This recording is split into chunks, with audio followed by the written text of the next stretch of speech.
Hi everyone, my name is Hayley and I am a high school teacher in Perth in Western Australia.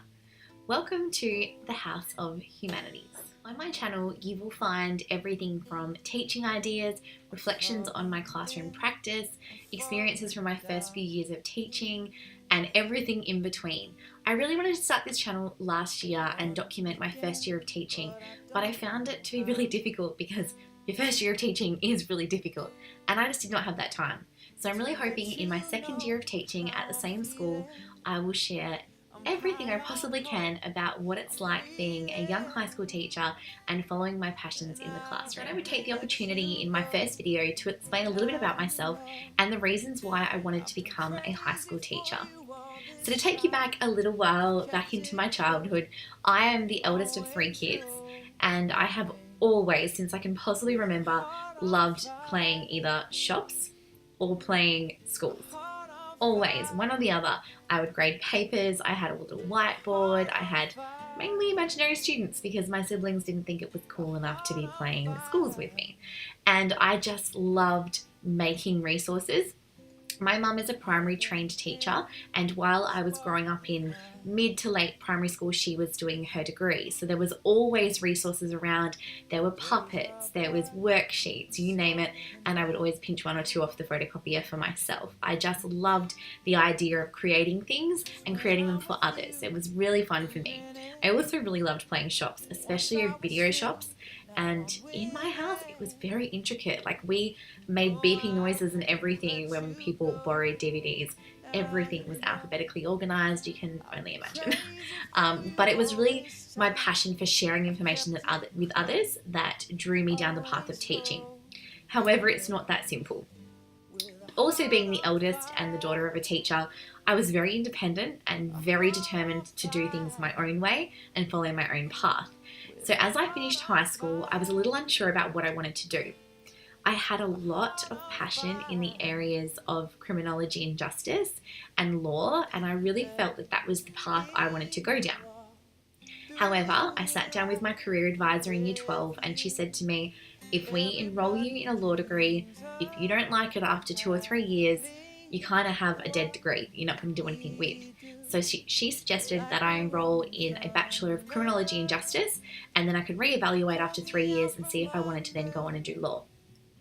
So I enrolled in that, absolutely loved it, and I completed about 18 months of that degree, loving every minute of it in terms of learning.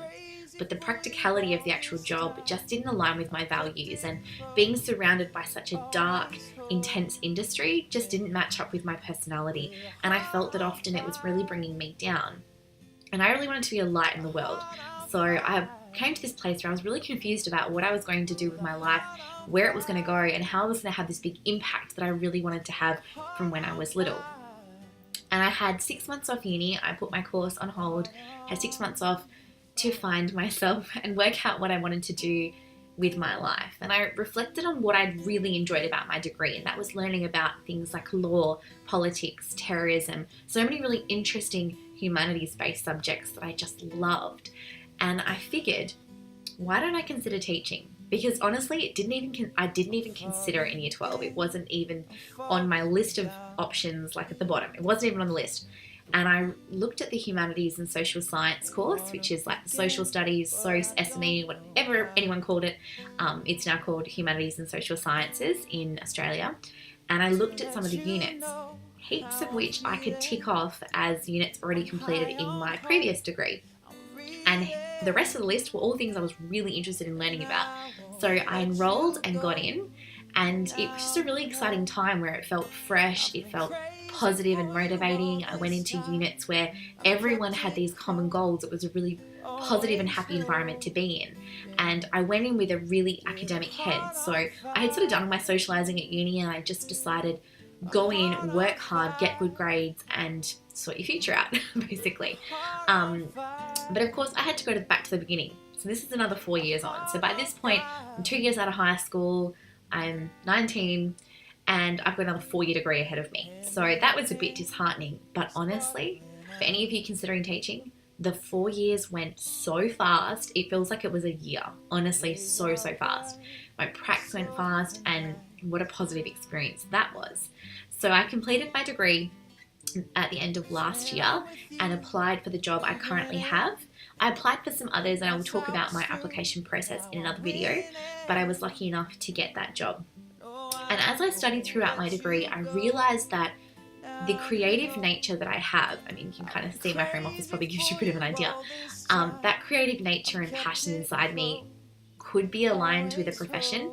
And I think when I first was enrolling in uni courses, I didn't really consider that. I saw that as it's just a hobby or a part of your personality or whatever it might be. I didn't consider how great it would be to combine that with my career, to really take what I love at my core and make money doing that. So I don't know, maybe I was young and naive and silly, but I never put two and two together. So I never had that opportunity to sit back and say, okay, this is what I'm really good at. This is what I enjoy doing. Let's bring that all together. That would just be too easy, so I didn't do that. But it also meant I'm a little bit older than my students compared to what I could be, which I'm glad because I still feel so young in the classroom. Not that I let my kids know that. But anyway, so fast forward the 4 years, I had 3 amazing pracs. I had one, my first prac was in a really rough public school, which was a rude shock to the system. And going in, I told myself, if you still want to be a high school teacher after this prac, you 100% are doing the right thing. And I loved every minute of it. It was very challenging, but amazing. I then, for my second prac, went remote into the country and did 6 weeks remote. Again, get to like peel me away. It was so much fun. I loved everything about immersing myself in a community as an educator. It was amazing. And then my final prac, which I did at the beginning of last year, I was in quite a new local school that's a leader in technology. So I had like 3 very different pracs that was so interesting and just drew me in, and I just 100% immersed myself in everything I possibly could, and just an amazing experience. I learned so much. It was just incredible. I then was nominated to complete an internship, which is essentially like another practicum after I finished my final one, but doing it at a different school. So I went to a government school in our local area where I knew quite a few people there, and that was just, and again, another great experience because it was such a contrast to what I just experienced the term before, which was amazing. And the combination of all of those things gave me the right experience to sit in interviews and be honest as to why I would be a great teacher in that particular school. And I think because of that, and because I had to work so hard to get there, it's been so much more rewarding in my first year because I know I've had to work for it. Nothing has been given to me. Teaching is a very small world, but still, nothing gets given to you. You must work for it, and you must be willing to really put yourself on the line, which is one of the things I'm most proud of. But honestly, my reflection just over the last year, I've never felt so much purpose in my whole life. Teaching is one of the most amazing professions that just pushes your limits but ignites your soul so much. I honestly can't imagine what it's like to have your own children, and one day I guess I'll tell you all about it, but I have never loved someone else's kids so much in my entire life. And when I say kids, I'm talking about like 13 to like 17-year-olds that I just love. And I look forward to every single day seeing them and talking about their day, watching them succeed. It is the most rewarding thing. I have cried so much this year, and not because I'm stressed or things are hard, but because I'm so proud, and I'm just surrounded by the most amazing students in the entire world. And my school's not easy. I will definitely talk more about my school, but my school is quite difficult and it requires a lot of grit and a lot of resilience, a lot of which I've had to really work on this year. But what it does mean is that the rewards at the end are so much more amazing, and I have never been more proud of myself or more happy that I have made that particular decision, because my soul is honestly like eternal flame. It is so happy and just it's amazing. Honestly, it's incredible. If you're a teacher, you know exactly what I'm talking about. It is the best. So although my journey was a bit like this and over there and a back around, I eventually got there. And I think I always had that trust that I would get there in the end. Whatever I was supposed to do, I would get there. But I have like goosebumps talking about it right now, because it is honestly the most amazing thing ever, and I would highly recommend it if you think it's something that would make you happy. it is a pretty incredible thing to do. So that's my little story. Thank you for listening to my little story, although there was nothing little about that. I actually got so hungry during the explanations I had to order Uber Eats. Sorry, not sorry.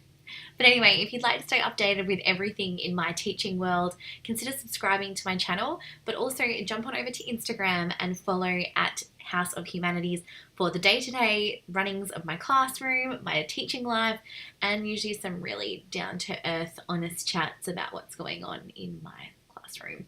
Can be pretty honest. Anyway, thank you for watching. I hope to see you again, and I hope you have a wonderful day. Bye!